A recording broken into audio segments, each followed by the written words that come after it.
آج رمضان کی آخری شب جمعہ ہے. الحمدللہ جمعے کا سب سے بڑا تحفہ جو ہے وہ درود شریف ہے. تو آج اس مجلس کا آغاز ہم بلکہ رمضان کی شب جمعہ کو الوداع کرتے ہیں درود پاک کے ورد کے ساتھ. تمام حضرات میرے ساتھ چاہے درود شریف کا ورد کریں. اور جب کوئی درود بھیجتا ہے تو فرشتے اس درود کو اٹھاتے ہیں اور بارگاہ رسالت میں پیش کرتے ہیں اور باقاعدہ اس کا نام بتاتے ہیں کہ فلاں ابن فلاں نے یہ درود آپ کی خدمت بھیجا. تو پھر اللہ کے نبی صلی اللہ علیہ وسلم جنہوں نے پر درود بھیجا ان کے لیے دعا فرماتے ہیں. تو ہم درود پاک کے ورد سے انشاءاللہ شروع کرتے ہیں. اللہم صلی علی سیدنا و مولانا محمد وعلی آلہ وصحبہ وسلم. اللہم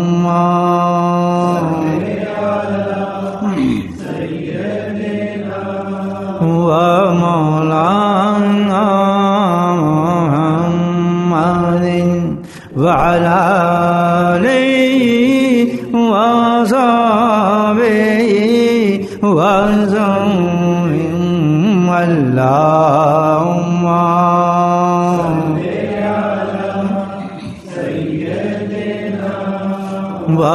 ومولانا محمد وعلى آله وصحبه وسلم. اللهم صل على سيدنا ومولانا محمد وعلى آله وصحبه وسلم. اللهم صل على سيدنا ومولانا محمد وعلى آله وصحبه وسلم. اللهم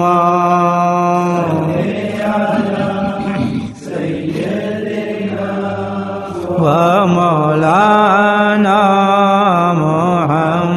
محمد وعلى آله وصحبه وسلم. اللهم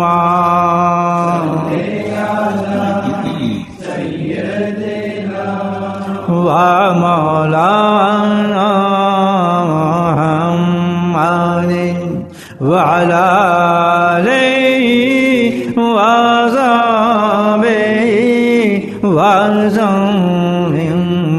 اللهم سيدنا ومولانا محمد وعلى آله وصحبه وسلم. اللهم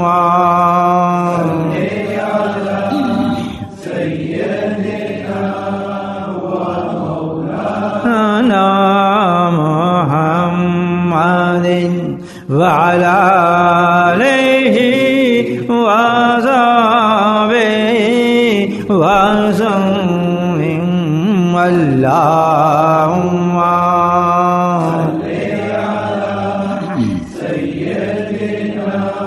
اللهم ومولانا محمد وعلى آله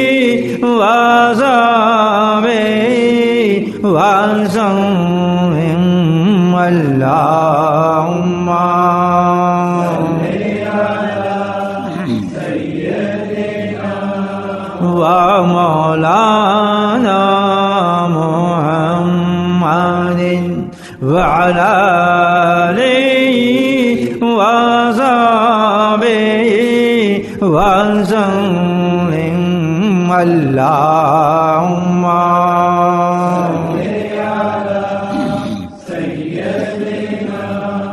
ومولانا محمد وعلى آله وصحبه وسلم اللهم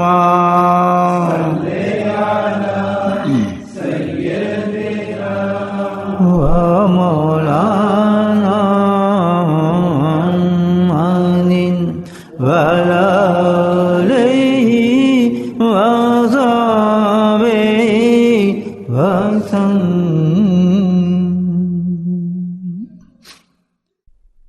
اپنے روزمرہ کے معاملات میں یہ ضرور دو چیزیں لازم کر لیں اپنے لیے شامل کرنا. دونوں چیزیں ہمارے لیے بہت لازم و ضروری ہے، بلکہ اس رمضان کی اندر جو نبی نے ارشاد فرمایا یہ چار چیزیں تم پر ایسی ہیں کہ اس کے بغیر تو چارہ ہے ہی نہیں. Definitely you have to do that thing. تو اس میں دو چیزیں تو ایسی ہیں اس کے انسان لازمی اس کو معمول بنائے. ایک درود کا پڑھنا اور ایک استغفار کا پڑھنا. یہ تو ہر حالت میں انسان کو جو ہے بنا لینا چاہیے، کیونکہ درود شریف جو ہے وہ تو ایسا ہے کہ جیسے ہر چیز کے لیے چابی ہے، ہر چیز کو کھول دیتا ہے. اور استغفار ایک ایسی چیز ہے کہ انسان کی خطاؤں گناہوں کو معاف فرما دیتا ہے. تو دو چیزیں یہاں پر لازم ہیں، اس کے بغیر چارہ نہیں. تو یہ جو ہے اس کے معمول میں رکھ لیں آدمی، جتنی بھی تعداد بنا سکتا ہو بنا کر. جس طرح چھوٹا سا درود شریف ہے صلی اللہ علیہ وسلم، جس نے یہ درود شریف پڑھ لیا 50 دفعہ پڑھ لیا تو 500 رحمتیں ایک دم نازل ہو جاتی ہیں اس پر. یہ تو بہت چھوٹا ہے، چلتے پھرتے انسان اس کو معمول بنا سکتا ہے صلی اللہ علیہ وسلم. تو لازم ہے یہ دو چیزیں قائم کرنا. تمام مشائخ کا تو ہم نے ذکر کیا ہے، ان کے لیے کلمات ہم پڑھتے ہیں اور ان کو ایصال ثواب کرتے ہیں، ثواب پہنچاتے ہیں. جو سرتاج مشائخ ہیں، بمبئی فیض ہیں، امام الانبیاء ہیں، ان کے کون سے کلمات ہیں جو جس کے ذریعے سے ان کو ایصال ثواب پہنچایا جاتا ہے؟ تو اصل تو وہی ان کے لیے جو کلمات منتخب کیے ہیں وہ درود شریف ہے. جب درود شریف پڑھیں ختم خرچ کریں تو وہ کیا ہے؟ نبی پاک کو ایصال ثواب کیا جا رہا ہے. تو درود کی شان تو پھر پتہ ہی ہے وہ کتنی بڑی شان ہے. ان اللہ ملائکتہ یصلون علی النبی، میں بھی پڑھتا ہوں، میرے رشتے ہی پڑھتے ہیں. تو اتنا بڑا فعل جو ہو تو اس کا ثواب کتنا بڑا ہوگا جو ہم درود شریف پڑھ کے نبی پاک کی بارگاہ اقدس میں پیش کریں گے. جب درود پڑھا جاتا ہے تو یہ ثواب کدھر جا رہا ہے؟ نبی کریم صلی اللہ علیہ وسلم جا رہا ہے. اس کی برکت کتنی ہے. ابن کعب ایک صحابی تھے، حاضر ہوئے نبی کی خدمت میں. ہر صحابی کا اپنا رنگ تھا. یہ عاشق تھے کس چیز کی؟ درود شریف کا عاشق تھے. کوئی کسی چیز کا عاشق تھا، کوئی کسی چیز کا عاشق تھا. یہ صحابی تو درود شریف کا عاشق تھے.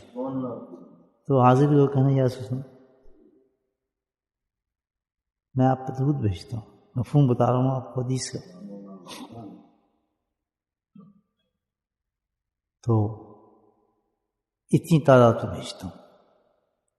آپ سنا کہ اس سے بھی زیادہ کر لو. پھر ہے کہ یا سنو مطلب اتنی تعداد پہ پڑھنا شروع کر دیے اور بھیج سکتا ہوں کہ ہاں اس سے بھی زیادہ کر لے. پھر ہے سنو میں دل کرتا ہے کہ سارا وقت میں درود شریف پڑھوں, پڑھ سکتا ہوں. اجازت مانگ رہے ہیں اپنے شیخ سے, اجازت وہیں سے چلی ہے. اب سمجھیں کیا طریقہ ہے, اجازت کیوں جاتی شیخ سے؟ اب اجازت مانگ رہے ہیں اپنے شیخ سے. کیا میں سارے وقت میں درود شریف پڑھ لوں؟ ہر وقت میں چاہتا ہوں میں درود شریف پڑھتا ہوں آپ. تو اللہ نے فرمایا پھر تو تیری ساری مشکلیں بھی آسان ہو گئیں اور سارے تیرے پرابلم تھے وہ بھی پورے ہو گئے اور تیری ساری بخشش بھی ہوئی, تو جنت میں چلا گیا. کتنا بڑا ایک دروازہ کھل گیا ہمارے سامنے.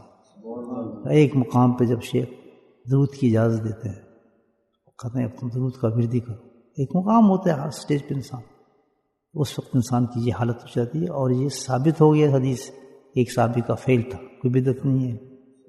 کوئی انسان درود شریف کی اجازت دے رہا ہے کسی کو, تو جب ہم پڑھتے ہیں ختم خواج گانا الحمدللہ جس کی ہمیں اجازت ہے, تو کیا ہے درود شریف جب پڑھیں تو یہ اصالِ ثواب کس کو جا رہا ہے؟ امام ملیہ کو جا رہا ہے. تو پھر آپ اندازہ لگا رہے ہیں کہ وہاں سے کتنی برکتیں آئیں گی, تمام مشکل حل ہوں گی, تمام معاملات انسان کے حل ہو جائیں گے. سب سے بڑا وسیلہ تو قبولیت کا درود پاک ہے میرے مولا. ہم کیسے یقین نہ کریں کہ ہماری دعا قبول ہو چکی ہیں؟ ہم کیوں مایوس ہوں میرے مولا؟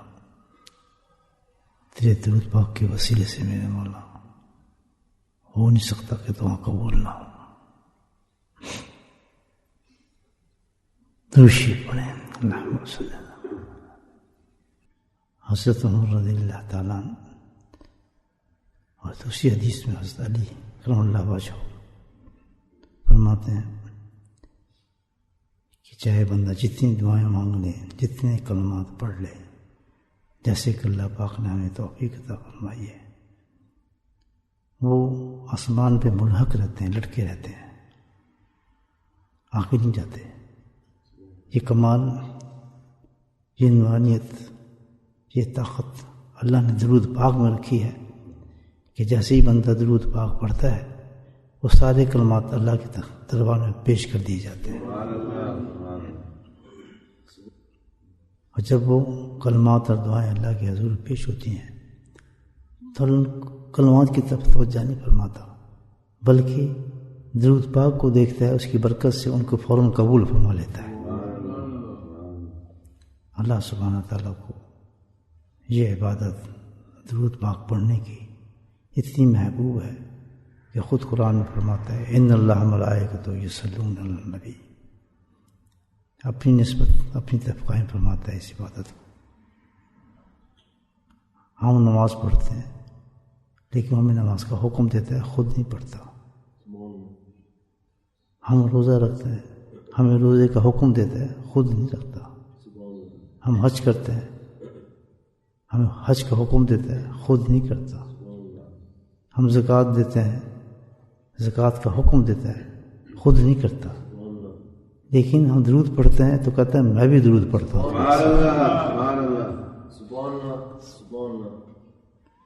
نبی کریم صلی اللہ علیہ وسلم کہتے ہیں کہ روز قیامت میں سب سے زیادہ نزدیک میرے وہ شخص ہوگا جو نہایت محبت کے ساتھ مجھے درود کریم کثرت سے بھیجتا ہوگا. اس لیے ذکر کی ہر مجلس کی جو رونق ہے, نورانیت ہے, وہ اللہ کی ذکر کی جتنی مجالس ہیں, جو بھی ہے رونق درود پاک کی سے ہوتی ہے.